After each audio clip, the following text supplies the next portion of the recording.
gbogbo ìràwọ̀ pátá ẹ wá gbóhun tó fẹ́ ṣẹlẹ̀ lọ́jọ́ tòní gangan tí ń ṣe ọjọ́ Tuesday December 23 ọdún 2025 tá wà nú ẹ̀ yìí. Mo kí Ọlọ́run ọba, mo ṣèbà Olódùmarè, ìbà akọ́dá ayé, ìbà aṣẹ̀dá ọ̀run, mo ṣèbà Ọ̀rúnmìlà atórí ẹni tí ò sunwọ̀n ṣe, ẹlẹ́rìí ìpín tòun tàyàn mọ́. Mojúbà ọkùnrin, mojúbà obìnrin, mo kí gbogbo ojú tó ń wò mí níbikíbi tí ẹ ti ń gbọ́ mi káàkiri àgbáńlá ayé. Ẹ̀yin tẹ̀ ń wò mí pátá, ẹ bá ń share fídíò yìí, ẹ pín kó jẹ́ òòlù àtàǹfààní fọ́pọ̀ ènìyàn. Ojú tẹ̀ fi ń wò mí ò ní fọ́, bẹ́ẹ̀ ọwọ́ tẹ̀ fi ń bá mi share rẹ̀ ẹ ní fi gbọ́mọ sí, ẹ sì ní fi gba lẹ́tà àbànújẹ́ láṣẹ Ìdùmarè. Ẹ̀yin oníràwọ̀ iná tó kanran yan Aries tàbí láàrin March 21 sí April 20, ọjọ́ tòní dára púpọ̀ kẹ́ fi gbájúmọ̀ àwọn nǹkan tó ṣe kókó fún yín láti mójútó. Ọjọ́ tòní ọjọ́ tó dára ló jẹ́ fẹ́yìn tẹ̀ ń lò ràwọ̀ yìí. Àwọn èèyàn máa fókọ̀sì lórí yín púpọ̀ lọ́jọ́ tòní, tó ṣe pé gbogbo nǹkan kíkọ tẹ́ bá ṣe pátápátá lọ́jọ́ tòní á jẹ́ èyí tó ṣe pé àwọn èèyàn máa dùnnú sí, tí wọ́n máa nífẹ̀ẹ́ sí púpọ̀ púpọ̀. Ó ṣeé ṣe kí ènìyàn tuntun kan wọnú gbèsè ayé yín lọ́jọ́ tòní. Ẹni lè jẹ́ ọ̀rẹ́ lásán tàbí kó jẹ́ oníbàárà tuntun lọ́jọ́ tòní tó ṣe pé á jẹ́ oníbàárà tí ẹ máa wúlò fúnra yín púpọ̀ púpọ̀. Ọjọ́ tòní jọjọ́ tó ṣe pé ó dára púpọ̀ kẹ́ fi báwọn ènìyàn ṣe, ẹ fi báwọn ọ̀rẹ́ ṣe, ẹ fi báwọn olólùfẹ́ yín ṣe, ẹ gbájúmọ́ṣẹ́ lénìí kí ẹ lè róore gbámú, ẹ ṣe dáadáa sáwọn ènìyàn lénìí. Gbogbo pílánì yín pátá lórí bí nǹkan ṣe fẹ́ da ẹ pamọ́ láṣìírí kó lè padà rí bí ẹ ṣe ń fẹ́. Pọ́pù jẹ́ kọ́lọ̀ tó dára jù fún yín láti wọ̀ láṣọ lónìí. Aago 2 kù ìṣẹ́jú 15 ní ọ̀sán sí aago 3 kù ìṣẹ́jú 15 ní ọ̀sán jí àkókò èyí tó dára jù fún yín tí ń ṣe lucky hour fún yín lénìí. Ẹ̀yin oníràwọ̀ erùpẹ̀ alámọ̀ Taurus tàbí láàrin April 21 sí May 20, iṣẹ́ yín máa ní ìdàgbàsókè lọ́jọ́ tòní o. Títẹpámọ́ṣẹ́ lọ́jọ́ tòní á jẹ́ tó ṣe pé ràn yín lọ́wọ́ púpọ̀ ju kẹyọ̀lẹ́ lọ. Ẹ gbọ́dọ̀ ṣèmẹ́lẹ́, ẹ gbọ́dọ̀ ṣọ̀lẹ, ẹ gbọ́dọ̀ fi nǹkan dè ní àbí dọ́là rárá. Ẹ rí dájú pé ẹ tẹpámọ́ṣẹ́ dáadáa láàyè iṣẹ́. Ọjọ́ tòní tún jọjọ́ tó dára púpọ̀ fẹ́yìn tẹ́ ń lò ràwọ̀ yìí láti fi bẹ̀rẹ̀ iṣẹ́ tuntun, láti fi gbé ìgbésẹ̀ tuntun. Gbogbo ìgbésẹ̀ tẹ́ bá gbé lọ́jọ́ tòní ẹ máa rí èrè ẹ̀kọ́ lọ́jọ́ ọ̀la o. Ẹ wà determine lénìí kẹ́ ṣe nǹkan yín létò ètò dára. Wáìnì jẹ́ kọ́lọ̀ tó dára jù fún yín láti wọ̀ láṣọ lónìí. Aago 4 kù ogún ìṣẹ́jú ní ọ̀sán sí aago 5 kù ogún ìṣẹ́jú ní ìrọ̀lẹ́ jí àkókò èyí tó dára jù fún yín tí ń ṣe lucky hour fún yín lénìí. Ẹ̀yin oníràwọ̀ afẹ́fẹ́ aláwàdà Gemini tàbí láàrin May 21 sí June 21, inú yín máa dùn lọ́jọ́ tòní o. Ẹ tiẹ̀ wà ní ìdùnnú látàrí pé nǹkan máa lọ dáadáa lọ́jọ́ tòní. Ọ̀pọ̀ yín kẹ́ máa retí àwọn opportunity láti ilẹ̀ òkèèrè. Opportunity máa wáyé látọ̀nà jíjìn fún yín lọ́jọ́ tòní o. Ọjọ́ tòní jọjọ́ tó ṣe é pé ẹ ní láti fi wá ìmọ̀, ẹ sì lo àwọn ìmọ̀ tí ẹ ní tẹ́lẹ̀tẹ́lẹ̀ ẹ tún lò lórí ohunkóhun tí ẹ bá ń ṣe lọ́jọ́ tòní. Gbogbo ìtẹ́ bá mọ̀ tẹ́ bá lò lénìí á ràn yín lọ́wọ́. Ìtẹ́ bá tún wá kọ́ sí, tẹ́ bá tún fi kún ohunkóhun tẹ́ bá ń ṣe á bí rere lọ́jọ́ iwájú o. Ẹ̀yin tẹ́ bá wò pé bóyá ó wọ̀n yín láti gbé ìgbésẹ̀ ìrìn àjò láti fi jọ́ mẹ́ta, ìwé ìní dára láti fi gbé ìgbésẹ̀ travel. Gbogbo travel tẹ́ bá lọ lọ́jọ́ tòní á bí rere fún yín. Ó ṣeé ṣe kí ọ̀pọ̀ yín gan kẹ́ opportunity travel lọ́jọ́ tòní. Bóyá travel yẹn lè jẹ́ fún gbafẹ́ tàbí láti fi wá ìmọ̀ tàbí láti fi wá ìdàgbàsókè fún ìgbésí ayé ẹni. Ẹ ṣòtítọ́ ẹ ṣòdodo láwùjọ àwọn ènìyàn. Ẹ gbájúmọ́ṣẹ́ dáadáa lénìí kẹ́ sì ṣe dáadáa sáwọn èèyàn lénìí dára. Deep pink jẹ́ kọ́lọ̀ tó dára jù fún yín láti wọ̀ láṣọ lónìí. Aago 10 kù ìṣẹ́jú 15 láàárọ̀ sí aago 11 kù ìṣẹ́jú 15 láàárọ̀ jí àkókò èyí tó dára jù fún yín tí ń ṣe lucky hour fún yín lénìí. Ẹ̀yin oníràwọ̀ omi agbára Cancer tàbí láàrin June 22 sí July 22, iṣu tó bá wà láàrin èèyàn àti ènìyàn tó súnmọ́ yín pẹ́kípẹ́kí kan ó lè yanjú pátápátá lọ́jọ́ tòní. Ọjọ́ tòní jọjọ́ tó ṣe é gbé ní láti fi plan ìgbésí ayé yín pẹ̀lú olólùfẹ́ yín. Ẹ lè pawọ́pọ̀ bẹ̀rẹ̀ kankan tuntun lọ́jọ́ tòní. Ẹ lè pawọ́pọ̀ ronú jinlẹ̀ nípa nǹkan tẹ́ fẹ́ ṣe fún ìdàgbàsókè ìgbésí ayé yín. Ọjọ́ tòní ẹ máa feel renewed. Á dàbí ìgbà pé ìgbésí ayé yín tún ti dọ̀tun lẹ́yìn táwọn nǹkan tó bá dàbí issue yìí tó bá yanjú tàbí táwọn nǹkan tẹ́ ẹ̀ ń ṣe lásìkò ibi iṣẹ́ tẹ́ bá ṣe wọ́n láṣeyọrí. Ẹ rí dájú pé ẹ ṣe dáadáa sáwọn ènìyàn. Ẹ gbà láfíà láàyè káyè tẹ́ bá wà. Ẹ ní ìrẹ̀lẹ̀ kẹ́sì fọgbọ́n àtòyé tọ́lọ́run fún yín mójútó ohunkóhun pẹ̀lú. Pink jẹ́ kọ́lọ̀ tó dára jù fún yín láti wọ̀ láṣọ lónìí. Aago 5 kọjá 30 ìṣẹ́jú ní ìrọ̀lẹ́ sí aago 6 kọjá 30 ìṣẹ́jú ní ìrọ̀lẹ́ jí àkókò èyí tó dára jù fún yín tí ń ṣe lucky hour fún yín lénìí. Ẹ̀yin oníràwọ̀ iná tó gbóná rere Leo tàbí láàrin July 23 sí August 22, ìbáṣepọ̀ yín àti olólùfẹ́ yín á dánmọ́rán dáadáa. Á tòrò alárinrin dáadáa lọ́jọ́ tòní. Gbogbo nǹkan tó bá dàbí issue tó wà láàrin yín tẹ́lẹ̀ ó ṣeéṣe kó yanjú lọ́jọ́ tòní o. Ó ṣeéṣe kó olólùfẹ́ yín kí wọ́n surprise yín lọ́jọ́ tòní pẹ̀lú. Ẹ appreciate wọn dáadáa lọ́jọ́ tòní. Ẹ appreciate support tí wọ́n ní fún yín láti lè wá. Ọjọ́ tòní jọjọ́ tó ṣe é pé ó dára kẹjọ parapọ̀, kẹjọ decide, kẹjọ pinnu lórí nǹkan tó lè bí kí dàgbàsókè dé bá ìbáṣepọ̀ yín tàbí ìgbésí ayé yín. Ẹ rí dájú pé ẹ ṣe àwọn nǹkan tá mú kí inú yín dùn káyọ̀ yín kún. Ẹ wà positive minded. Red jẹ́ kọ́lọ̀ tó dára jù fún yín láti wọ̀ láṣọ lónìí. Aago 3 kù ogún ìṣẹ́jú ní ọ̀sán sí aago 4 kù ogún ìṣẹ́jú ní ọ̀sán jí àkókò èyí tó dára jù fún yín tí ń ṣe lucky hour fún yín lénìí.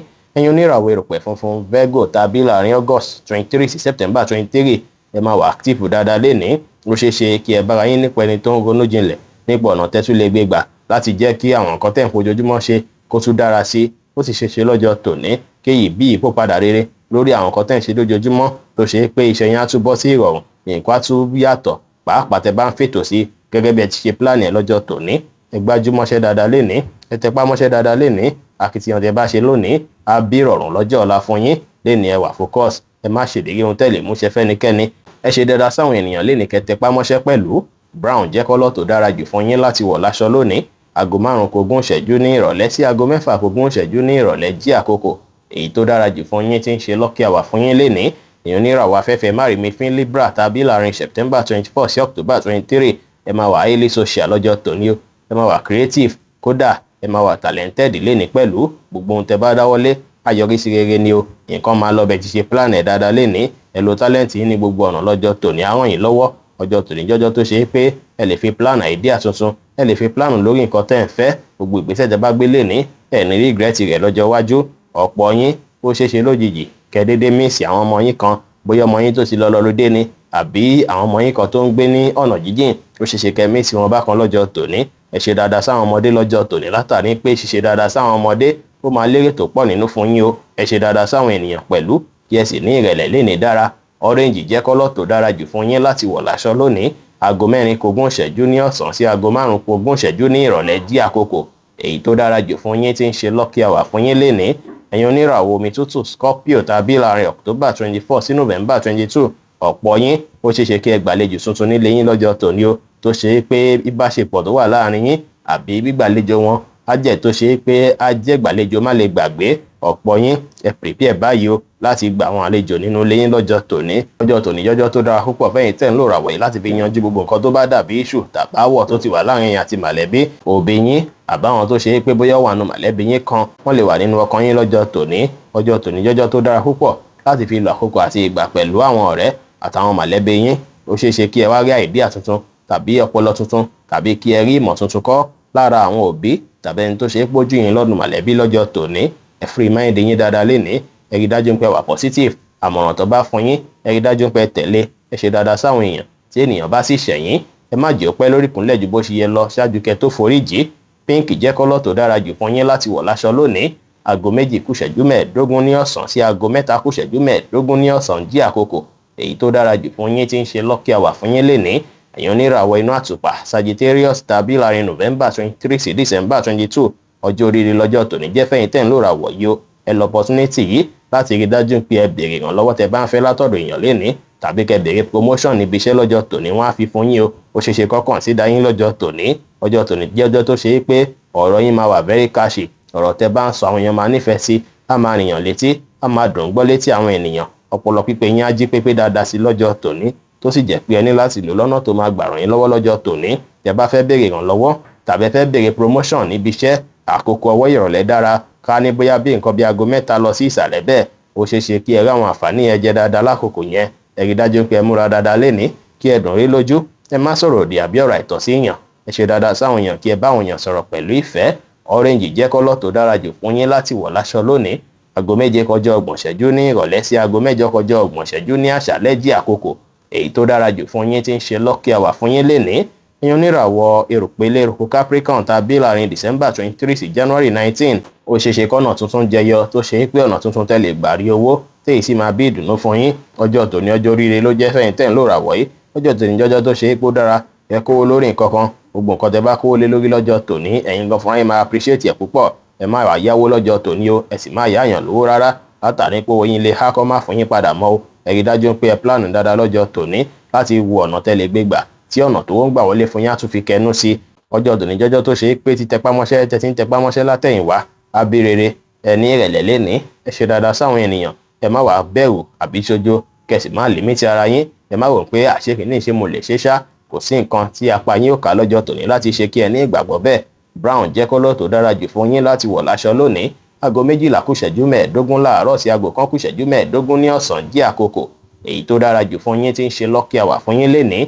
Ẹ̀yin oníràwọ̀ afẹ́fẹ́ oníbínú Aquarius tàbí láàrin January 20 sí February 19 ọpọlọ yín á jí pépé lọ́jọ́ tòní. Àwọn idea máa sọ̀kalẹ̀ sí yín lọ́pọlọ. Táwọn idea yìí sì lè jẹ́ àwọn tó ṣe é pé á jẹ́ kí ìgbésí ayé tún ní ìdàgbàsókè sí lọ́jọ́ tòní jọ́jọ́ tó ṣe é pé ẹ máa rí sọ́pọ́ọ̀tì látọ̀dọ̀ àwọn tó ṣe é gbọ́rọ̀gbà yín ká. Ẹ tún máa ní ìwòye sí tuntun nípa ìgbésí ayé tá wà nínú èyí, pàápàá nípa ìgbésí ayé yín. Tọ́jọ́ tòní sì lè dàbí ọjọ́ ta lè pè lọ́jọ́ bẹ̀rẹ̀ ìgbésí ayé tuntun fẹ́yìn tẹ́ ń lòrà wọ̀nyí. Opportunity èyíkéyìí tó bá wáyé fún yín, ẹ rí dájú pé ẹ grab ẹ̀ dáadáa látàrí nípa ràn yín lọ́wọ́ púpọ̀. Ẹ bá àwọn èèyàn sọ̀rọ̀ pẹ̀lú ìfẹ́, ẹ wà active, kí ẹ fi ìgboyà ṣe ohunkóhun lénìí dára. Red jẹ́ kọ́lọ̀ tó dára jù fún yín láti wọ̀ láṣọ lónìí. Aago 7 ní àṣálẹ́ sí aago 8 ní àṣálẹ́ jí àkókò èyí tó dára jù fún yín tí ń ṣe lucky hour fún yín lénìí.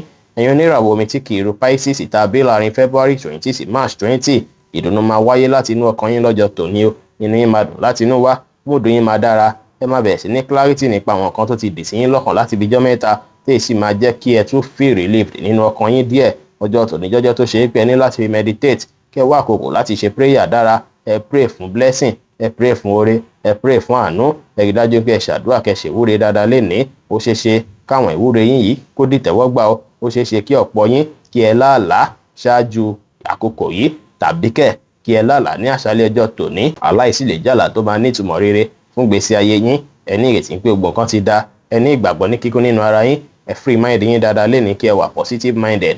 Bíìjì jẹ́ kọ́lọ̀ tó dára jù fún yín láti wọ̀ láṣọ lónìí. Aago 1 kù ìṣẹ́jú 15 ní ọ̀sán sí aago 2 kù ìṣẹ́jú 15 ní ọ̀sán jí àkókò èyí tó dára jù fún yín tí ń ṣe lucky hour fún yín lénìí.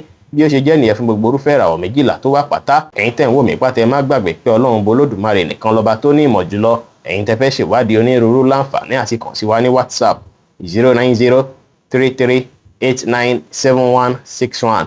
Ire gbogbo á jẹ́ tiwa lónìí, lọ́sẹ̀ yìí, lóṣù yìí àti ní gbogbo ọjọ́ ayé wa láṣẹ Èdùmàrè. Ire o.